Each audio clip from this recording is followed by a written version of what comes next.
27 વર્ષથી ધોળકાથી દેવભૂમિ દ્વારકા જઈ રહેલ પદયાત્રીઓના સંઘમાં તે ઉપલેટાના સેવકો દ્વારા માન સેવા.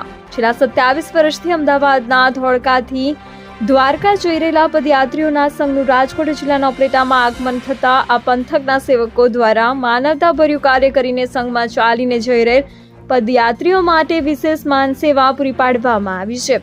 ત્યારે આ સેવાઓની સુવિધાઓથી સંઘમાં પણ આનંદની લાગણી જોવા મળી છે. રાજકોટ ઉપલેટાના સેવકો દ્વારા ધોળકાથી લઈને દ્વારકા સુધી પદયાત્રા કરનાર ભક્તો શ્રદ્ધાળુઓ માટે સેવકો અને આગેવાનો દ્વારા ખાસ વ્યવસ્થા કરી માનવ સેવાનું ઉત્તમ ઉદાહરણ પૂરું પાડી સંઘ માટે વિશેષ સેવા પૂરી પાડી છે. જેમાં છેલ્લા 27 વર્ષથી શ્રદ્ધાળુઓ દ્વારા અમદાવાદ જિલ્લાના ધોળકાથી લઈને દ્વારકા સુધીની હોળીના ઉત્સવ નિમિત્તે ખાસ પદયાત્રાનું આયોજન કરવામાં આવે છે.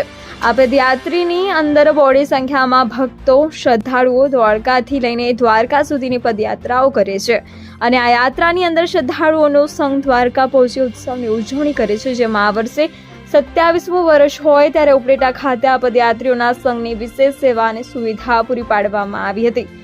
અમદાવાદના ધોળકાથી શરૂ કરેલી આ પદયાત્રા રાજકોટ જિલ્લાના ઉપલેટા ખાતે આવી પહોંચતા ડુમિયાણી ગામ ખાતેના પટેલ સમાજ ખાતે બપોરના ઉતારાની વ્યવસ્થા રાખવામાં આવી હતી. જ્યાં સંઘના સંચાલકો દ્વારા પદયાત્રીઓ માટે ભોજનની વ્યવસ્થા કરવામાં આવી હતી. જે બાદ રસ્તામાં જે રામજી કી ગ્રુપ દ્વારા પદયાત્રીઓ માટે ઉનાળાને ધ્યાનમાં લઈ વરિયાળી શરબતની ખાસ વ્યવસ્થા કરવામાં આવી હતી. જે સેવા છેલ્લા 3 વર્ષથી કરવામાં આવે છે. આ પદયાત્રીના સંઘ માટે રાત્રિ રોકાણની વ્યવસ્થા ઉપલેટાના નેશનલ હાઈવે ઉપર આવેલા ઈસરા પાટિયા પાસે પટેલ ઇન્ડસ્ટ્રીઝ ખાતે રાખવામાં આવી હતી. જેમાં સંઘ છેલ્લા 27 વર્ષથી અહીંયા ઉતારો અને રાત્રિ રોકાણ કરે છે. ઉપલેટા ખાતે રાત્રિના સંઘના સંચાલકો દ્વારા પદયાત્રીઓ માટે રાત્રિ ભોજન અને રાત્રિ રોકાણની વ્યવસ્થા રાખવામાં આવી હતી. ત્યારે આ પદયાત્રીઓ માટે ઉપલેટાના સેવાભાવી યુવકો દ્વારા છેલ્લા 3 વર્ષથી વિનામૂલ્યે પદયાત્રીઓ માટે દૂધની વ્યવસ્થા ઊભી કરવામાં આવી રહી છે. અને અહીંયા ઉપલેટાના એક માનવ સેવક દ્વારા 25,000નો આર્થિક સહયોગ પણ આપવામાં આવ્યો હતો. ત્યારે આ સંઘ છેલ્લા 27 વર્ષથી પદયાત્રા કરી ભગવાન દ્વારકાધીશના દર્શન કરવા જાય છે અને હોળીના ઉત્સવની ધામધૂમપૂર્વક ઉજવણી કરે છે. ત્યારે આવી જ રીતે આ વર્ષે પણ આ સંઘ દ્વારા દ્વારકા પ્રસ્થાન કરી રહ્યું છે. મારું નામ ભાવિકા મોહનભાઈ દેસાઈ છે. મારું ગામ ચલોડા છે.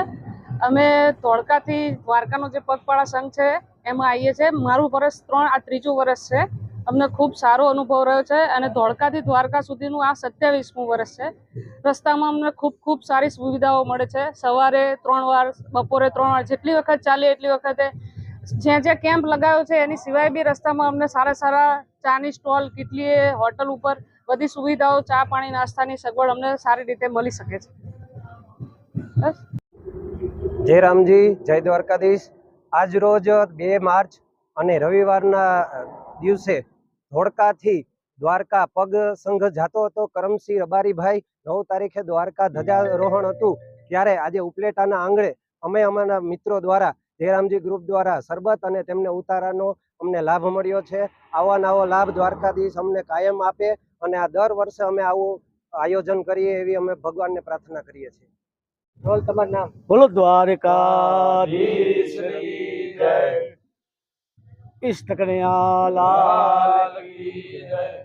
મારું નામ જયરામભાઈ માલજીભાઈ રબારી, ગામ ધોળકા. આજથી આ 27મું વર્ષ છે સંઘનું મારું. અને મારે 105મી વખત આ દ્વારકાનો ફેરો છે. એમાં મારે સોમનાથના 9 અને ડાયરેક્ટ દ્વારકાના એમ કરીને મારે ટોટલ 94 વખત દ્વારકા. ને હું આજથી 1982થી દ્વારકા પગપાળા યાત્રા ચાલુ છું. અને આ સંઘ મારો 22/2 નીકળ્યો છે અને 8 તારીખે પહોંચશે. 9 તારીખની ધજા છે દ્વારકાની અંદર.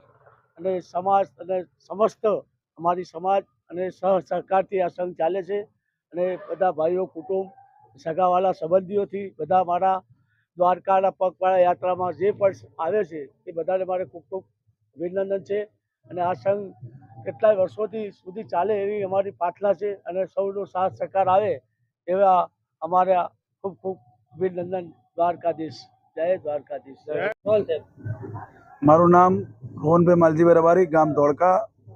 ધોળકાથી દ્વારકા પગપાળા યાત્રા સંઘ છેલ્લા 27 વર્ષથી અમે બધા ભેગા મળી આનું આયોજન કરીએ છીએ.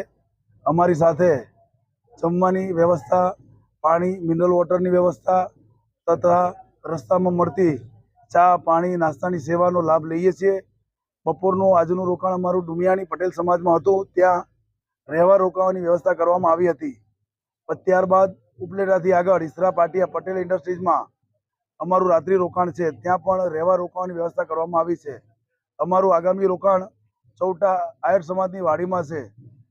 આ સેવામાં લગભગ 27 વર્ષથી તમામ પદયાત્રીઓ રબારી સમાજ આ બધાનો ફાળો હોવાથી આ કાર્ય સંપન્ન થયું છે. અને આવું ને આવું કાર્ય અવિરત ચાલતું રહે તેવી ભગવાન દ્વારકાધીશને પ્રાર્થના. જય દ્વારકાધીશ. અને ધોળકાથી દ્વારકા સુધીના તમામ જે જગ્યાઓ અમારા રોકાણ, જે જગ્યા અમારા ચા નાસ્તાનું આયોજન, તમામ આયોજકોનું અમને સહકાર મળતો રહે છે અને અવિરત મળતો રહેશે. ઓકે. એના સેવા જો લખાવી હોય તો રસોડા નિમિત્તે છેલ્લા 10 વર્ષથી એડવાન્સ બુકિંગ ચાલતું આવે છે. કોઈને રસોડું આપવું હોય તો એડવાન્સ બુકિંગ 10 વર્ષ પહેલા કરાવવું પડે. રેડી?